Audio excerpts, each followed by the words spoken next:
আজকে ঢেঁকি শাক রান্না করব। ঢেঁকি শাকগুলো কুচি কুচি করে কেটে নেওয়া হয়েছে। এখন আমি ভালোভাবে পরিষ্কার করে ধুয়ে নেব। পরিষ্কার পানি দিয়ে আমি ভালোভাবে ধুয়ে নিচ্ছি শাকগুলো।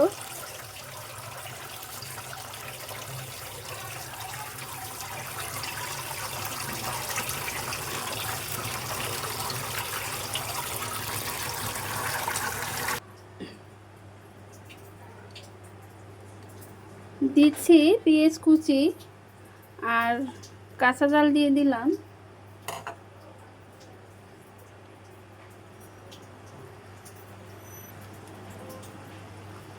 আর চিংড়ি মাছটাও দিয়ে দিচ্ছি।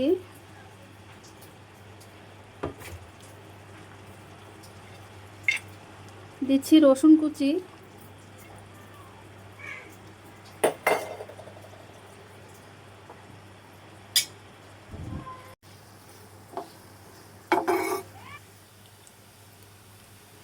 বেশ কিছুক্ষণ পেঁয়াজের সাথে চিংড়ি মাছটা ভেজে নিয়েছি। আর এখন দিয়ে দিচ্ছি হলুদের গুঁড়া,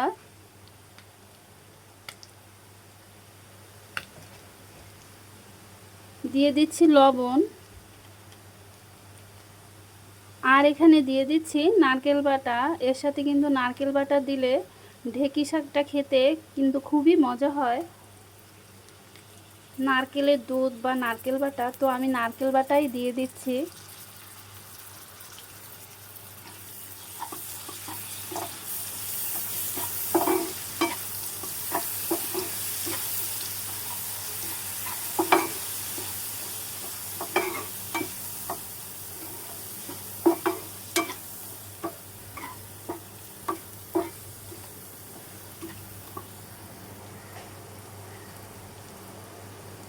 সামান্য পানি দিয়ে আমি এটা একটু কষিয়ে নেব।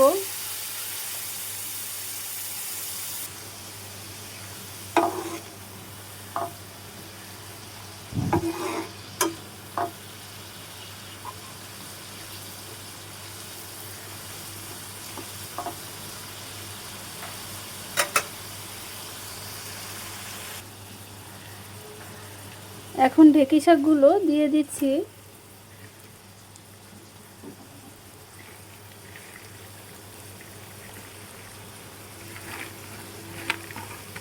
জানি না এখন ঢেঁকি শাকের সিজন কি না, এই বর্ষার সময়, কিন্তু এখন বাজারে পাওয়া যাচ্ছে।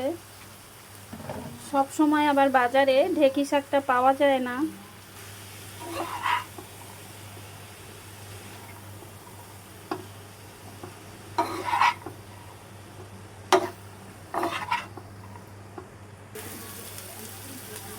শাকটা আমি বেশ কিছুক্ষণ ভেজে ভেজে এভাবে করেছি।